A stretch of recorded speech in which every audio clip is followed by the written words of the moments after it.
ธรรมะเพื่อประชาชนเริ่มต้นรายการวันนี้สำนวนล้านนาภาษากำเมืองวันนี้ขอเสนอกำว่าขี้เกียจมักขมตาผมมักส้มขี้เกียจมักขมนั่นหมายถึงคนที่เป็นคนขี้มิ่งเป็นคนขี้โกรธเป็นคนขี้โมโหจอบโคตรอย่างเว่ยๆนะมักของขมอันนี้ต้องถามไปตามปัญญาโคจรสารวะนะมักของขมนี่ขี้เกียจได้ป่ะเนาะแต่ถ้าตาผมนี่มักส้มเนี่ยบางคนก็บอกว่าตาผมมักหลับขี้เกียจมักขมตาผมมักหลับนี่นะก็คืออย่างใดพุ่นตาปูตาผมไม่นะถ้าอยากกินแก่แล้วไปก็หาได้กำลังก็มักของส้มมักของส้มของเปรี้ยวมักตำส้มอันใดที่มันส้มๆเนี่ยกินหมดในสุกลูตองนะถ้าตาถ้าเป็นผมกันนะด่ะเข้าห้องน้ำจนพอด้องพองหมดนะไอ้ขี้เกียจมักขมตาผมมักส้มหรือว่าตาผมมักกินลาบอันที่สองขี้เดือนถูกเสียมขี้เดือนถูกเสียมนั่นหมายถึงดิ้นควาดดิ้นเป็นประจงประจ้างดิ้นมางอดมางแงดเหมือนขี้เดือนโดนเสียมอันนี้มักจะอู้กับมันหยามันยิงตีพอถึงเวลาดีๆเต้นๆเนาะบางงามบาฮักษากุลสตรีเนาะบาฮักษากิริยามารยาทดิ้นอย่างขี้เดือนถูกเสียมก็คือข้าไปทางใดก็ไปตึงบางงามแตะบางงามว่าเนาะเวลาเต้นนี่มันบ่เป็นจังหวะบ่เป็นท่าบ่เป็นทางบ่ฮู้จะว่าอย่างใดเนาะถ้าเพิ่งก็เลยเปรียบเทียบเหมือนคือขี้เดือนโดนเสียมเวลาที่เสียมตั้งใส่มันดึงไปซ้ายไปขวาไปหน้าไปหลังแล้วแต่มันเจ็บหรอกเนาะดิ้นด้วยความเจ็บปวดอันนี้ก็เป็นเรื่องราวของ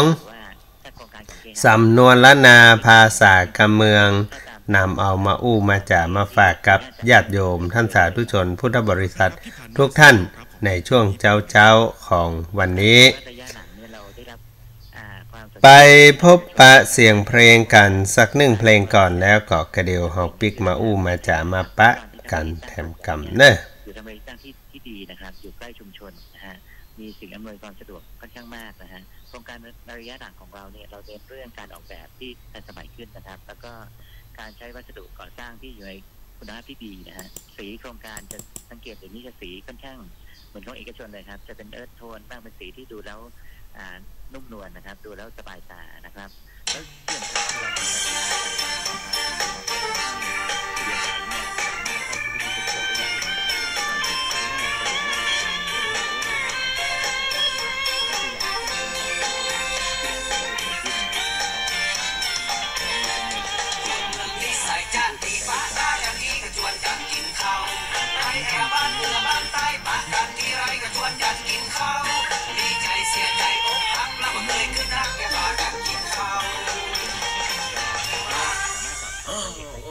เติงตอนมันแล้วอยากกี่เข้าก็ใครอยากคิดถึงบ่ห้องยำจะไปซอกกี่เข้าตั้งใดเด่นโอ้เอฟนี่อย่างฮะนะอ๋อไอเฮิร์นกะนักกำลังกินข้าวอยู่ไอ้เพื่อนกะว่าแต่วันดีเตอจริงกี่เข้ามาเลยอย่าเพื่อนโอ้แหวกไปเลยใครยังบ่ได้กี่เข้ามาเตอใครอยากกี่เข้าขนาดเนี้ยแอนเล่จุกะโอ้ยคนจะจุนี่อย่างใครยังบ่ได้กี่เข้ามาเตอนะมันจะแต่สักกี่เปอร์เซ็นต์คิงมาตื้อมันเคยอู้แต่ไม่ใช่กะวันเนี้ยฮะตึงเปลี่ยนคนแต่คนจริงฮะยังบ่ได้กี่เข้ามาเตอนะฮะตึงเชื่อคิงโค้ใครอยากกี่เข้ากับใครอยากไอ้แห่นี่ฉันมาขางกี่เนี้ยโอ้ยเตียวล่องก็ไปซอกกี่ตั้งเหนือก็ได้บ่าใส่จัดตีฟ้าหน้ากันอีกก็ชวนกันกินข้าวไปแห่บ้านเหนือบ้านใต้ปะกันที่ไรก็ชวนกันกินข้าวดีใจเสียใจอกหักแล้วก็เคยขึ้นนั่งกันมากันกินข้าวโอ้ยใครอยากกินข้าวก็ใครอยากจะได้กินก็วันเนี้ยโอ้นั่นบ้านตู่นี่โอ้ยตู่เฮียฮะน่ะโอ้กำลังกินข้าวอยู่เซลกามากินข้าวด้วยกันมาอย่างอี้กับเพื่อนฝูงบ่เฮ้ยฮะกล้าไปซื้อเกาเหลามาเนี่ยลูกเมียฮะก็ยังไม่ได้กินเด้อ กินก็ หมออันบ่เป็นอย่างบ่หาขอลูกจีนสแกนบ่เปิ้นบ่ โอ้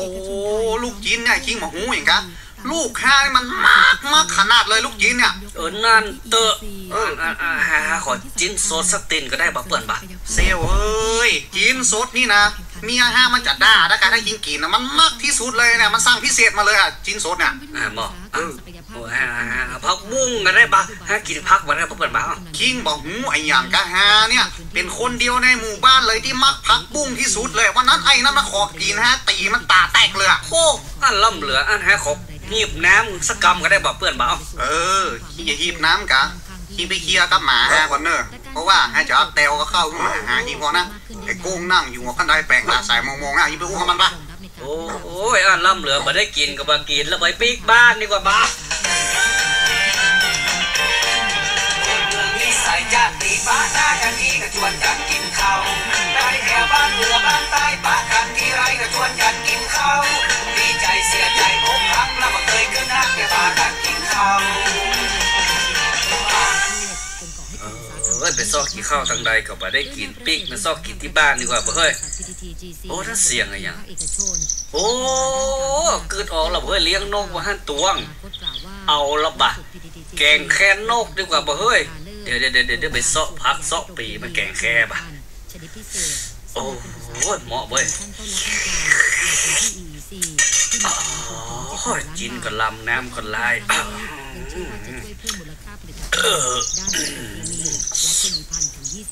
โอ้มันน่าเสียงอย่างโอ้นั่นโอ้นกยังอยู่ที่เก่าหันอยู่โอ้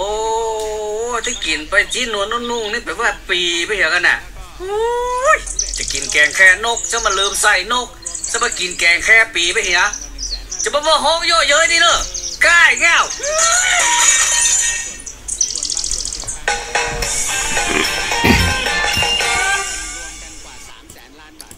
นี่ก็เป็นเรื่องราวของคนอยากกินข้าวเนาะเข้าสู่ช่วงฤดูกาลของผ่านพ้นช่วงของปีใหม่มาแล้วมีอย่างก็ปั่นกันกินเนอะมีกองกินลำปั่นกันกินคนน้อยกินคนเดียวจ้างแกนแต่ในขณะเดียวกันนอกเหนือจากการสอนในเรื่องของการมีน้ำใจการอยู่ร่วมกันบดีเป็นคนขี้จิขี้ข่างกินนะมาอยู่ด้วยกันก็จ้วนกันกินแล้วก็ฮื้อเพื่อนกินไปแบ่งปันกันไปได้คนน้อยก็แบบเป็นยังของลำหรอแต่ของลำได้ปั่นกันคนละเล็กคนละน้อยถือว่ามีน้ำใจให้กันและจวนกันส่วนกินมากินนั่นเป็นแหมเรื่องหนึ่งแต่ในขณะเดียวกันสำหรับคนที่จะไปเอาหาเปื้อนหาฝูงจะไปหาบ้านไผ่เปิ้นก็จะกะเวลาจะพอเวลาว่ายามนี้เปิ้นกินข้าวกันนะเปิ้นบ่ไปกันเนอะถามว่าเฮาไปเอาหารลุงคำบ่เนี่ยโอ้ไปยามนี้ก็ไปย่ำขันข้าวเพิ่นน่ะกะเนี่ยอันนี้เป็นกรรมเนาะเป็นกรรมบ้านเฮาไปย่ำขันข้าวนี่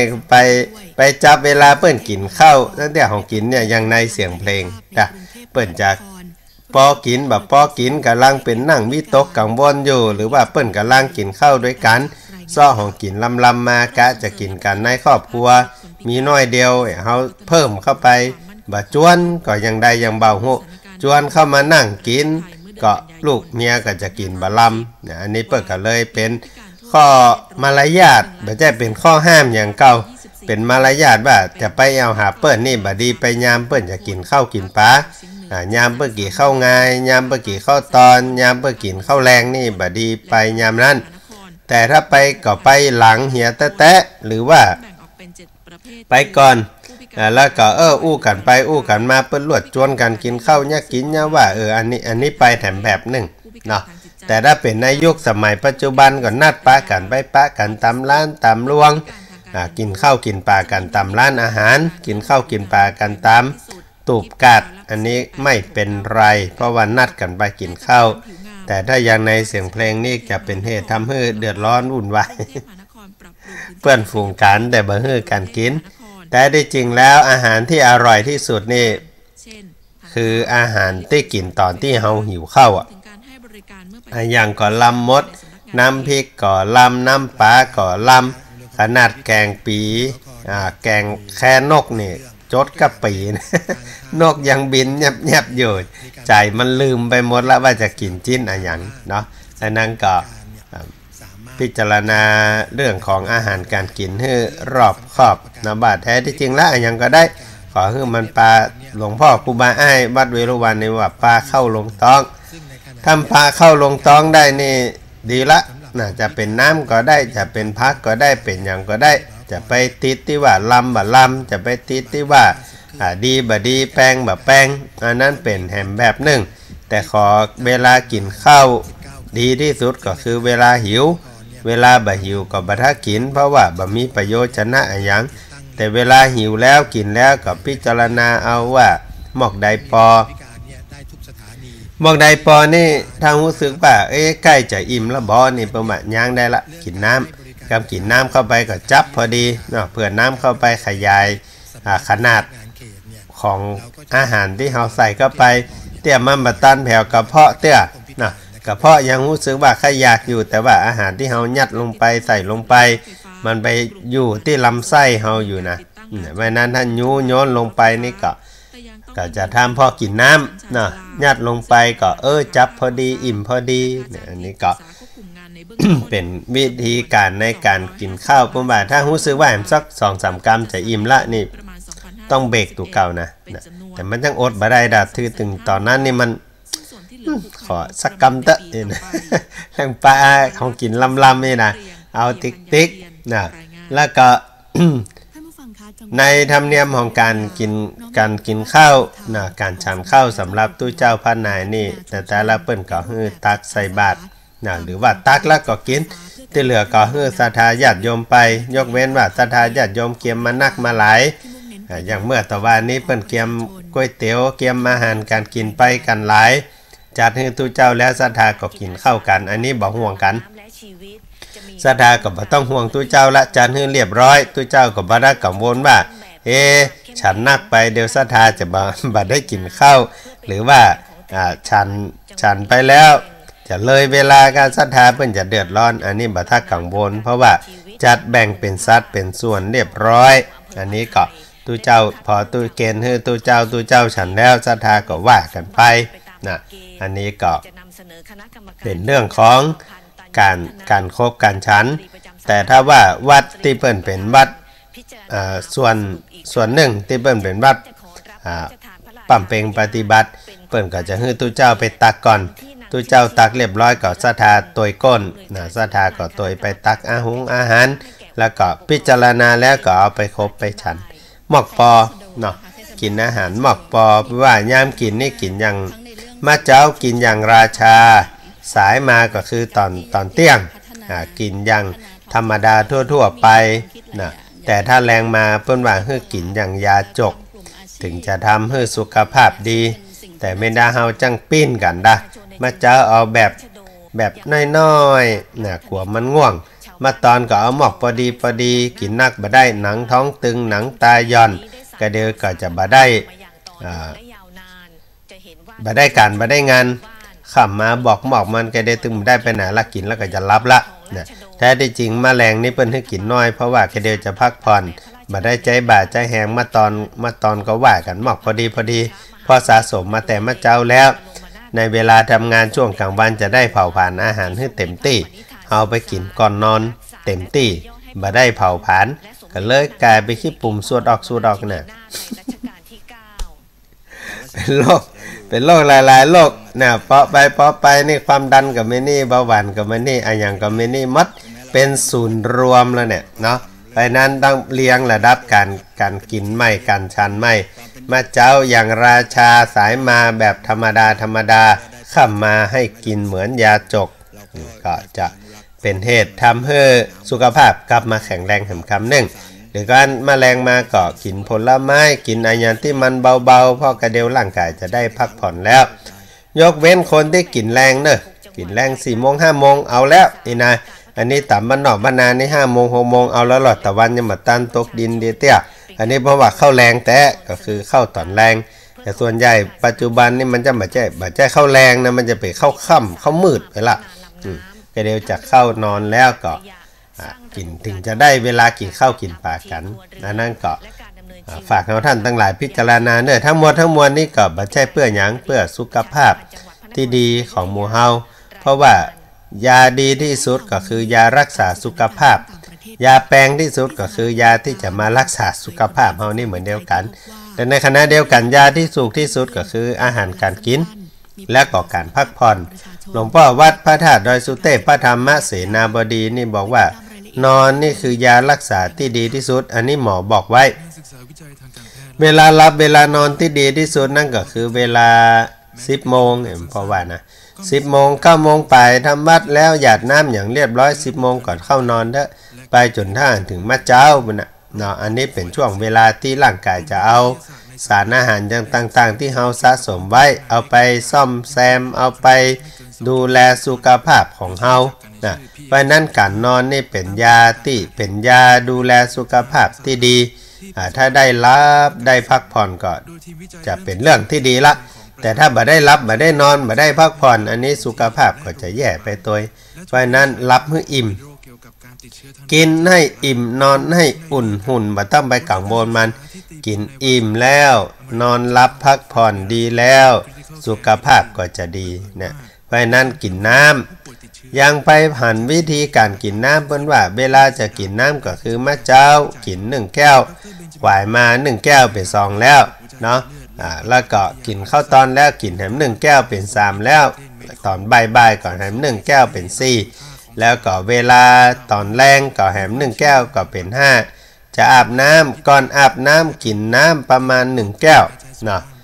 หลังจากที่อาบน้ำเรียบร้อยปิกออกมาก็กินแหม1 แก้วก่อนนอนแหม1 แก้วถ้าไผ่ปฏิบัติได้อย่างนี้สุขภาพก็จะดีเลือดลมก็จะดีระบบขับถ่ายก็จะดี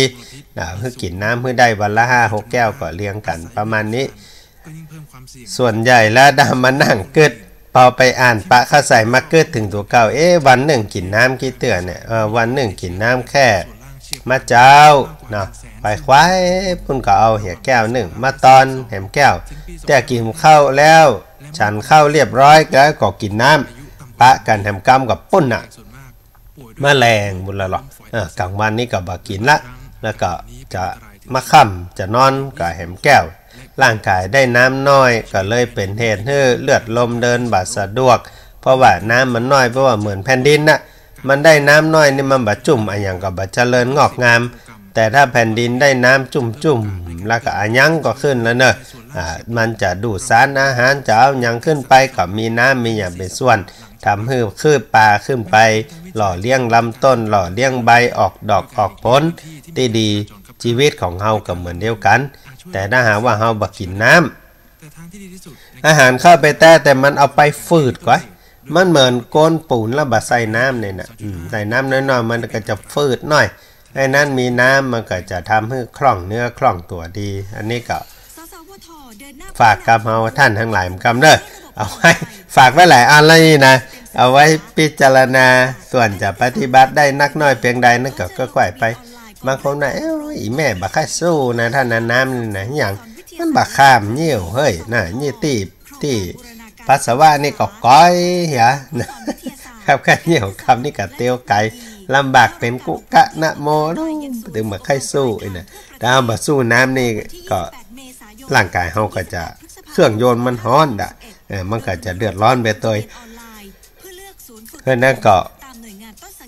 พอกว่าร่างกายตุกเก่าเพราะว่าบ่มีไผที่จะมาดูแลร่างกายเฮาได้ดีไปกว่าเฮาเห็นแล้วนะเฮาช่วยกันพอกอยพิจารณาแล้วก็พอกอยร่างกายสุขภาพให้ดีๆเด้อต้องขอบคุณศรัทธาญาติโยมที่ได้ไปร่วมกันทำบุญสุนทรทานบอกว่าจะเป็นที่วัดแสนเมืองมาหลวงได้มาตานเจดีย์ทรายได้มาร่วมกันไหว้นกครบยำบูรพบรรพบุรุษบรรพชนตลอดถึงได้สละสลงทรงน้ำครูบาอาจารย์แล้วก็ผู้เฒ่าผู้แก่ตลอดถึงที่วัดที่วัดผาลาดวัดสกทาคามีก็มีญาติโยมว่าวันนั้นไปร่วมกันส่งน้ำพระแก้ววัดผาลาดก็ได้สร้างพระแก้วยกพระแก้วหินแล้วก็พระแก้วสีชมพูนะพระแก้วสีชมพูไว้เ ปีในก็จะอาราธนามาฮือศรัทธาญาติโยมได้สละสลงส่งน้ำก็ได้ญาติโยมไปตานเจดีย์ทรายตานตุงสละสลงส่งนั่งตามส่งน้ำตานน้ำเขามินส้มปล่อยไปเมื่อวันก่อนก็หมักพวงหลงไหลไปช่วยกันยกกันย้ายหุ่นห้างของพ่อสุเทวฤาษีไปประดิษฐานไว้ในอาสลมน้อยของตั้นซึ่งมันเป็นหอเทวดาหอพระฤาษีประจำวัดผาลาดอันนี้ก็ศาลาได้ขึ้นได้สร้างเรียบร้อยออกแบบโดยอาจารย์จิตกับทีมงานล้านนาอาร์คิเทคช่วยกันออกแบบแล้วก็ศาลาสมานต้นมั่นบ้านหนองสีแจ้งช่วยกันคือสร้างช่วยกันเลศนาไปแป้งได้ศรัทธาญาติโยมมาช่วยกันเกิดกันสร้างมีป่อทองรอเป็นต้นเป็นประธานได้ร่วมทำบุญมานั้นก็ขออนุโมทนากับศรัทธาญาติโยมทุกท่านที่ได้ร่วมกันเกิดกันสร้างแล้วก็คนหนุ่มคนกำที่ได้ขึ้นไปทำบุญแล้วก็ช่วยกันหามเอาหุ่นห้างของท่านสุเทวฤาษีเป็นหุ่นจำลองที่เขาสร้างขึ้นแล้วก็เอาไว้เป็นที่กตัญญูกตเวทิตาลำลึกนึกถึงคุณที่ท่านมีต่อบ้านต่อเมืองต่อวัดวาอารามได้เป็นเทวดาผู้ใหญ่เป็นฤาษีแม้ว่าจะอยู่ในป่าดงพงไพรแต่ก็ได้ขึ้นสร้างเมืองบอกว่าจะเป็นเมืองเจ็ดลินเมืองนพบุรีเวียงสวนดอกเวียงหนองลมตลอดถึงได้สร้างเวียงนหาลิพุนใจร่วมกับท่านสุกันตะฤาษีผู้ใหญ่จากเมืองลพบุรีจะขึ้นมาแปลงเมืองอยู่ที่หาลิพุนใจก็ยังต้องมาปรึกษาหารือมาขอท่านสุเทวฤาษีไปช่วยวางผังไปช่วยออกแบบแล้วก็ได้สร้างได้แปลงเมืองหาลิพุนชัยขึ้นมาเพราะนั้นก็เฮาท่านทั้งหลายก็มาได้ลำเปิงลำลึกนึกถึงคุณความดีที่ท่านทำไว้กับบ้านกับเมืองกับแผ่นดินก็ได้สละสลงส่งน้ำไปเมื่อตะวานี้ก็ขออนุโมทนากับทุกผู้ทุกท่านเนิดคณะพระภิกษุสามเณรภาคฤดูร้อนของวัดสลีศรีโสดาได้เดินตามเส้นทางธรรมของพระครูบาเจ้าสินธรรมศรีวิจัยเมื่อตะวันนี้ได้ฉันเข้าแล้วบ่ายได้เดินทางออกจากวัดศรีโสดาขึ้นไป5 กิโลไปพักอยู่ที่หน้าวัดผาลาดแล้วก็ขึ้นไปจำวัดนอนอยู่ที่วัดที่ศาสนสถานพุทธอุทยานอนาคามีที่ศูนย์ป้องกันไฟป่าภูพิงไปพำนักอยู่ที่หั่นคืนหนึ่งเจ้านี้หลังจากที่ฉันแล้วก็จะเดินทางต่อขึ้นไปไหว้พระธาตุเจ้าดอยสุเทพแล้วก็จะเดินต่อไปที่ขุนจ้างเคียนคืนนี้ก็จะไปพักที่ขุนจ้างเคียน1 คืนแล้ววันฮือมะเจ้าวันที่21ก็จะเดินทางลงมาที่วัดสลีศรีโสดาแล้วก็จะมาทำพิธีลาสิกขาบทกลับไปศึกษาเล่าเรียนศึกต่อไปอันนี้ก็เป็นข่าวประชาสัมพันธ์จากของงานของวัดสลีศรีโสดาและก็คณะสงฆ์จังหวัดเชียงใหม่จะได้มีพิธีรดน้ำดำหัวพระมหาเถรานุเถระเจ้าคณะพระสังฆาธิการรวมกันในเนื่องในโอกาสเทศกาลปีใหม่ที่วัดพระสิงห์หลวงขอรามหาวิหารในวันที่20คือวันพรุ่งนี้เวลาบ่ายโมงเป็นต้นไปนั้นก็ประชาสัมพันธ์เนื้อพระเถรานุเถระครูบาอาจารย์เจ้าทั้งหลายชุดตนจงองค์เนอได้รับทราบแล้วก็ได้ไปร่วมพิธีรดน้ำดำหัวพระมหาเถระร่วมกันที่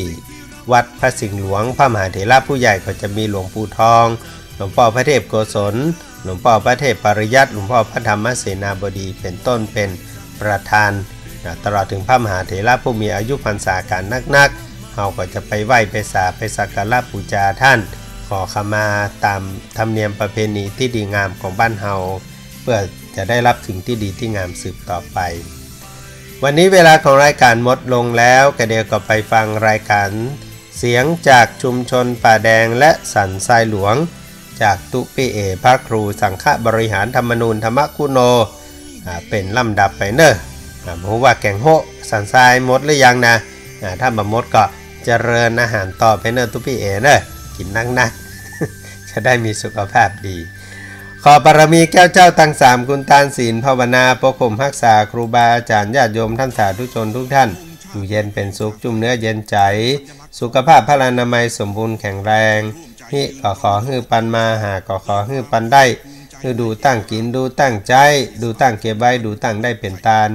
อธิษฐานสิ่งใดก็ขอได้สำเร็จสมปรารถนาเหมือนกันทุกท่านทุกคนเทินขอเจริญพร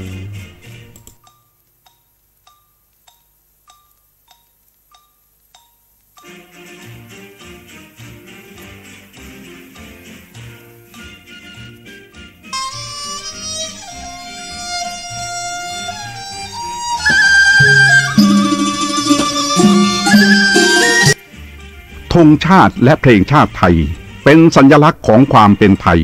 เราจงร่วมใจยืนตรงเคารพธงชาติด้วยความภาคภูมิใจในเอกราชและความเสียสละของบรรพบุรุษไทยประเทศไทยรวมและเชื้อชาติไทยเป็นประชารัฐผ้าไทยของไทยทุกส่วนอยู่ดำรง